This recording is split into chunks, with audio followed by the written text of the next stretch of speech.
Iran के अगले supreme leader माने जा रहे मुस्तफा खामेनेई इजरायली हमले में बुरी तरह घायल बताए जा रहे हैं। इस हमले में उनके पिता और पूर्व सुप्रीम लीडर अली खामेनेई समेत कई सीनियर नेताओं की मौत हुई थी।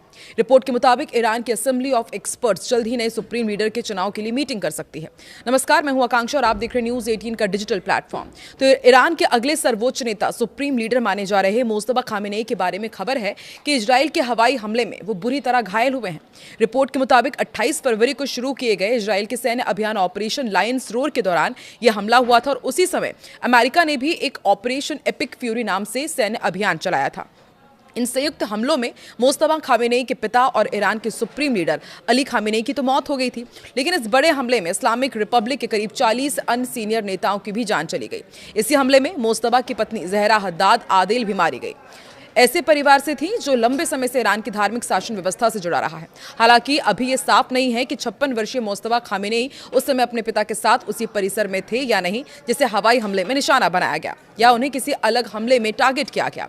यह भी स्पष्ट नहीं है कि उन्हें कितनी गंभीर चोटें आई हैं। टाइम्स ऑफ इजराइल की रिपोर्ट के मुताबिक ये फिलहाल छुप गए हैं, क्योंकि अमेरिका और इजराइल की ओर से ईरान पर लगातार मिसाइल अटैक्स किए जा रहे हैं। मुस्तफा खामेनेई को इस्लामिक रेवोल्यूशनरी गार्ड्स का समर्थन हासिल बताया जाता है। माना जा रहा है कि संगठन उन्हें अपने पिता की जगह ईरान का अगला सुप्रीम लीडर बनते देखना चाहता है। हालांकि ईरान में सुप्रीम लीडर चुनने वाली संस्था असेंबली ऑफ एक्सपर्ट्स के कुछ सदस्य इस बात से सहमत नहीं है कि सत्ता सीधे पिता से बेटे को दे दी जाए। इस संस्था में कुल 88 सदस्य होते हैं और यही लोग देश का अगला सुप्रीम लीडर चुनते हैं।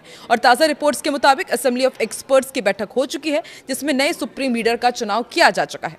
असेंबली के 2 सदस्य अयातुल्ला मोहसेन हैदरी और अहमद अल मोल्लाहदा ने इसकी जानकारी दी है। हालांकि नाम का ऐलान अभी तक नहीं किया गया है। ये बैठक ऑनलाइन हुई क्योंकि संस्था की इमारत हाल ही में इजरायली हमलों में नष्ट हो गई थी।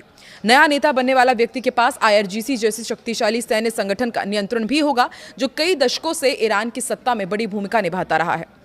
मुस्तफा अपने पिता की तरह सख्त रूढ़िवादी और पश्चिम विरोधी विचारों के लिए जाने जाते हैं। ये विचार लंबे समय से ईरान की राजनीति के पहचान रहे हैं। डोनाल्ड ट्रंप ने मुस्तफा को सर्वोच्च नेता बनाए जाने की संभावना की आलोचना भी की है और कहा है कि अगर ऐसा होता है तो इससे युद्ध खत्म नहीं होगा।